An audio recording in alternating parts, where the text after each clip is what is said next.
So, Sodom and Gomorrah. Do I need to say? Oh, I will say more, I guess. Okay. It's an ancient legend, but not for everyone. So John Hagee, pastor, some of you may know him, very supportive of Israel, he said on his radio show, the Supreme Court in Washington has handed down its decision in a 5-4 ruling supporting same-sex marriage, and he declared, but the Supreme Court in heaven has handed down its unanimous ruling. Same-sex marriage will never be accepted in heaven as legitimate, so says mighty God. This Supreme Court has made America, our Supreme Court, the new Sodom and Gomorrah. God will have to judge America, or he's going to have to apologize to Sodom and Gomorrah for what he did. It's no myth for him. Brian Fisher, a talk show host, said on his radio show, today, June 26, 2015, a date which will live in infamy. On this day, the United States became Sodom and Gomorrah. Kim Davis, who went to work today. We can talk about her a lot more next week. A little bit more. A little bit more. Now, she doesn't deserve that, but a little bit more. The day she was being taken to jail, her husband was holding a sign that said, "Welcome to Sodom and Gomorrah." I could cite a lot more examples. I really could, but I'm going to use a lot of restraint, and I'm not going to go through all of those. But my point is, people use that reference, Sodom and Gomorrah, to make explicit that there is something wrong, something deeply morally wrong then and now. They use that reference and say, here in America, we are awful. And the question needs to be asked, why was Sodom and Gomorrah destroyed? Now, the people who are saying these things, that we've become the new Sodom and Gomorrah, they're talking about homosexuality. That's how they're using the reference. They're saying homosexuality is wrong, it's in the Bible, it's wrong today, and we are going to die if we don't change, just like those people died long ago, because that's God's judgment. What we need to understand is that isn't the Jewish perspective. That is not what the text says. And we as Jews need to understand it. Throughout Jewish history, it has not been homosexuality that has been the crime. So what is the crime of Sodom and Gomorrah? It was indifference. It was they didn't care about the poor. It was they didn't care about the homeless. It was they didn't care about the refugee, the person in need, the person who was seeking help. They didn't care. That is the Jewish tradition. Before we tease that out a bit, I want to say something very important. It's a legend. It didn't happen. It is a story that our ancestors wrote. We need to, Rabbi Baum talked about it, we need to remember that, but people today don't quote it like this. It was written by others for intent. So how do we come to know that the story is about indifference and about lack of compassion? Well, one of the ways we do that is look at other references as early as we can. And as was referenced already, the story of Sodom and Gomorrah is talked about several times in the Bible. It's referenced. And one of the references is in the book of Ezekiel. The book of Ezekiel was written about 560 BCE. It was written about 500 years-ish, or maybe a little longer, after the legend of the Sodom and Gomorrah was penned. But it's close, relatively speaking. And in the book of Ezekiel, it is written, only this was the sin of your sister Sodom, arrogance. She and her daughters had plenty of bread and untroubled tranquility, yet she did not support the poor. She did not support the needy. 2,500 years ago, our ancestors were already saying what was the crime. The crime wasn't helping people who needed help.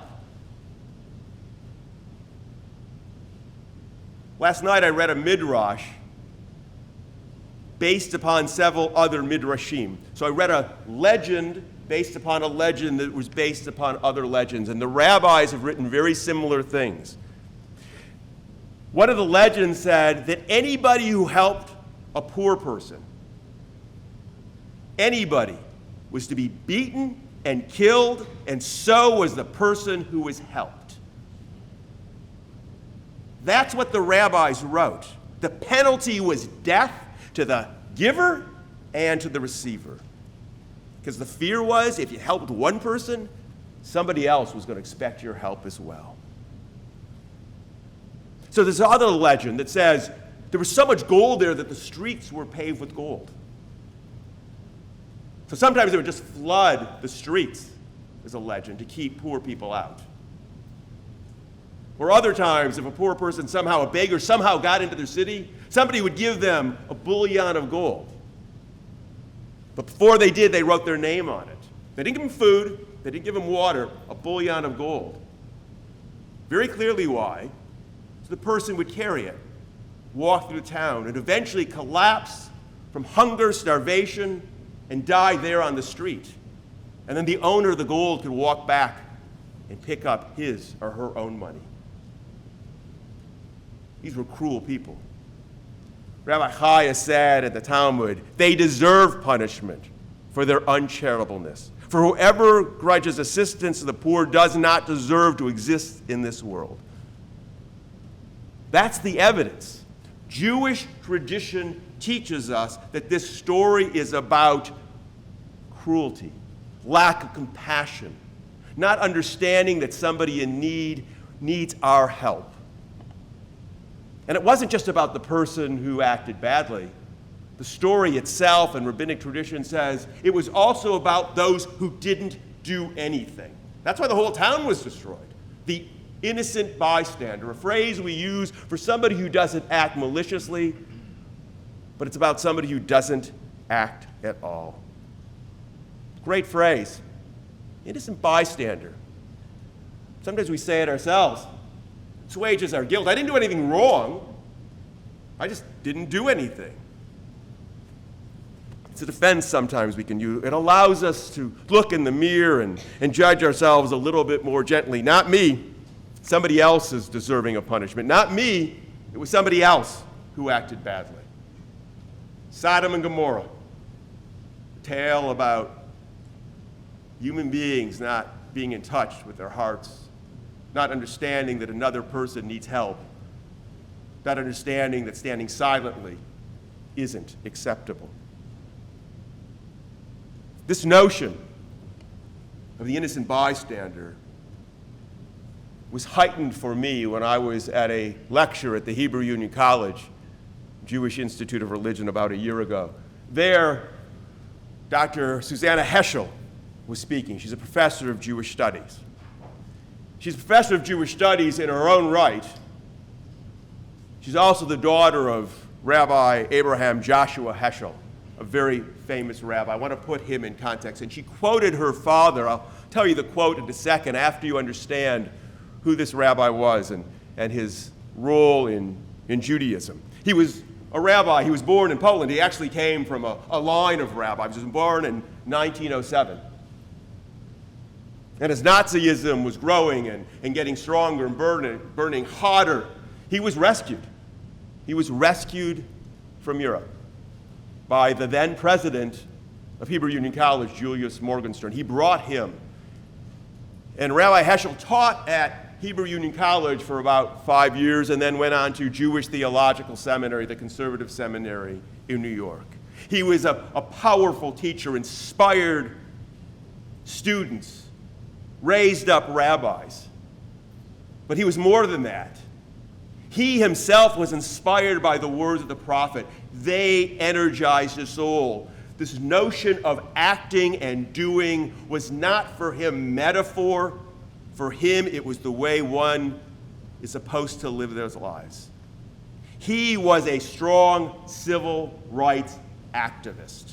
He marched with King from Selma to Montgomery. You can see him. There's a very famous photo of King walking. He's second to the right. Guy with a white beard. It's the picture of King when they're wearing leis, Hawaiian leis, which is a whole other story. But Heschel's in that photograph. And he said on that day, I want to read the quote that he wrote about that day marching. He said, "For many of us, the march from Selma to Montgomery was about protest and prayer. Legs are not lips, and walking is not kneeling, and yet our legs uttered songs.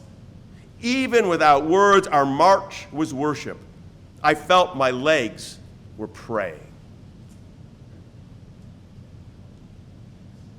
He wasn't just a civil rights activist. He was also an anti-war activist.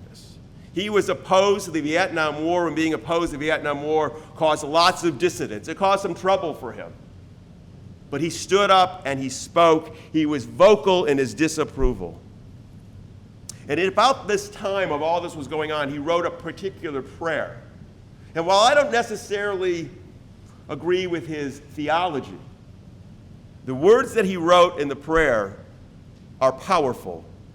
And a portion of it is what Dr. Susanna Heschel quoted. He wrote, "O Lord, we confess our sins. We are ashamed of our inadequacy, of our anguish, of how faint and slight is our mercy. We are a generation that has lost the capacity for outrage. We must continue to remind ourselves that in a free society, all are involved in what some are doing. Some are guilty. All are responsible." That's what he wrote. That's what his daughter quoted. Some are guilty. All are responsible. That quote has rattled in my brain. Some are guilty. All are responsible. It haunts me. It challenges me. Perhaps because of all the shouting that's going on today, those words seem to echo louder. Perhaps it was sitting with a friend this summer, a political activist who fought fights when it wasn't popular. And when he died, I saw something special being lost in our world. Perhaps it's because there's so many issues that seem to need to be addressed and yet so little getting done. Some are guilty, but all are responsible.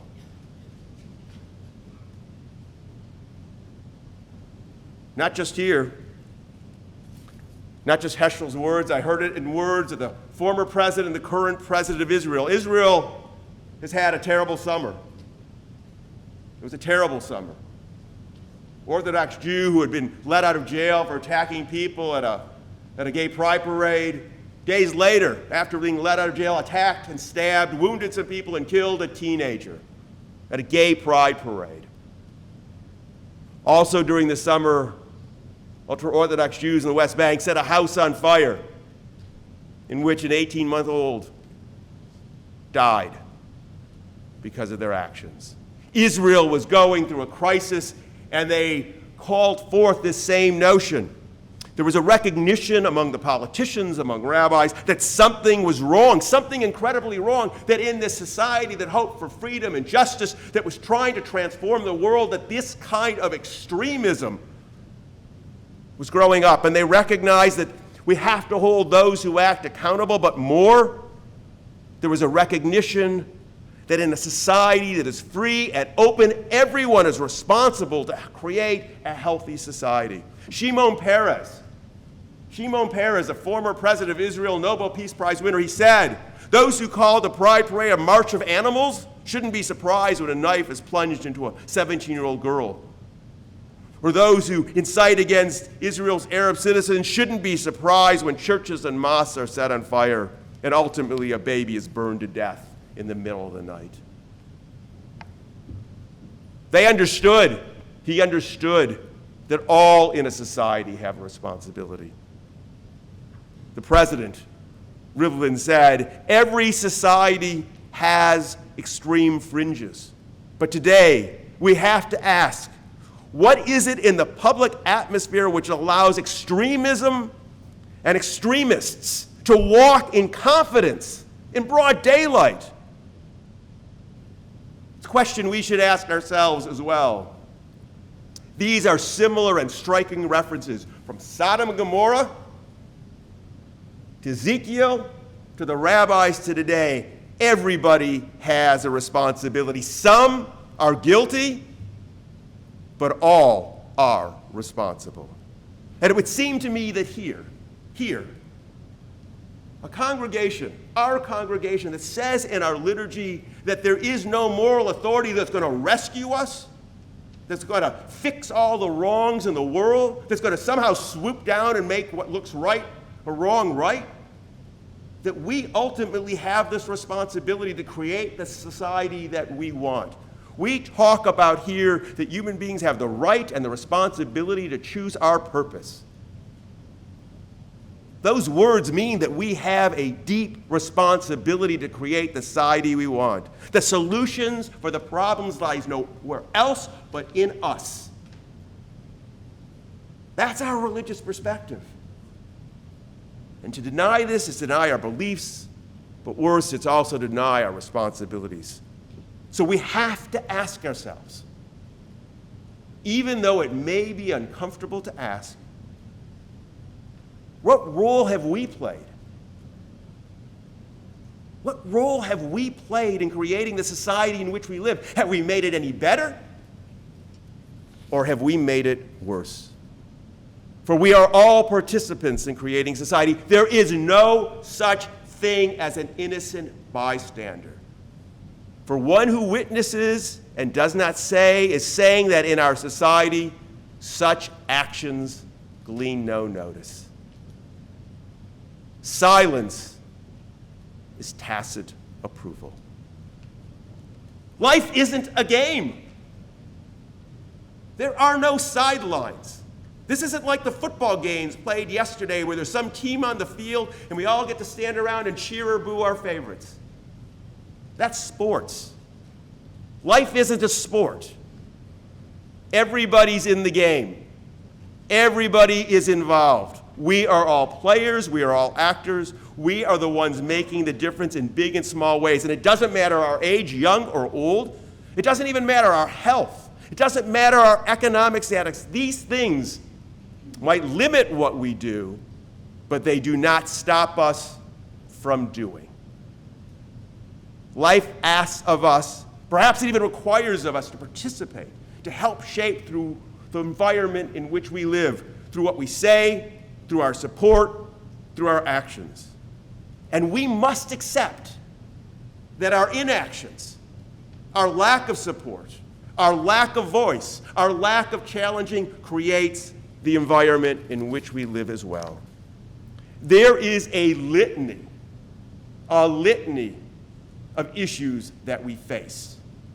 And I have no doubt that rabbis tonight or this morning are talking about many of them. Are talking the Iran deal that showed the fractures in the Jewish community, gun control, the 30,000 Americans are shot with a gun every year, hunger, that 1 out of 6 Americans live in hunger today, poverty, pay equality, sexism, gender equality, pay inequity, the growing gap between the rich and the poor, refugees across the world, global climate change. Would you like the list to go on? It's not that every issue isn't important, and we could probably add more and more to the list. But for me, today isn't about the list, which one. It's about getting involved. Each of us should be motivated by something to stand up, to speak, to be engaged. Each one of us. Each one of us. I didn't speak about any one of the issues, not because they're not all important, but I don't want to predefine what issue is important to you. My hope is rather that each of us, when we leave this place, resolve to say, this is mine. I am going to work to make the environment what I want it to be. I recognize that life isn't a spectator sport. I'm going to be involved. Even though there might be no reward, no recognition, no medals, no one cheering, just hard work and the satisfaction that we get to know that we did something. That next year when we show up for services, we can turn our vision inwards and we can know that in the year that we spent, we made a difference. We embarked, we did, we challenged, we used our time wisely, that we left a mark. So today, as we face the new year and we reflect about how we've lived it, we also think about what's going to come. We listen to the words of Heschel and the rabbinic tradition, not to punish ourselves. It's not to punish ourselves, but to inspire us to do what we are able to do. We need to acknowledge on this of every day that we're not going to be rescued. We hold the future in our own hands, that we're motivated, challenged, inspired to make a difference, that each in our own way, even if it's only a little way, has a possibility of moving the ball forward. We don't know how what we do will ripple forth. We don't know how we touch one person, how that action will change the world, how one donation might lead to a cure in research or cancer, or a donation will feed a hungry person, or inspire more work, or teach a child, or create a well, or give water to somebody who is thirsty. We need to accept that we have a responsibility to act. We can't wait for others any longer to act in our stead, assuming that they will do what we want.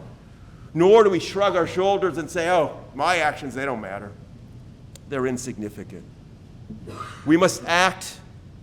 We must do. And as the president of Israel said at one of these big rallies this summer, he said, these flames which are consuming all of us, cannot be extinguished with weak condemnation. These flames can't be extinguished with solidarity rallies, not even this rally, he said. The flames can't be extinguished with posts on Facebook or statements on the media. We must be thorough and clear from the educational system to those who enforce the law, to the leadership of the people in the entire country. He said it for all of us.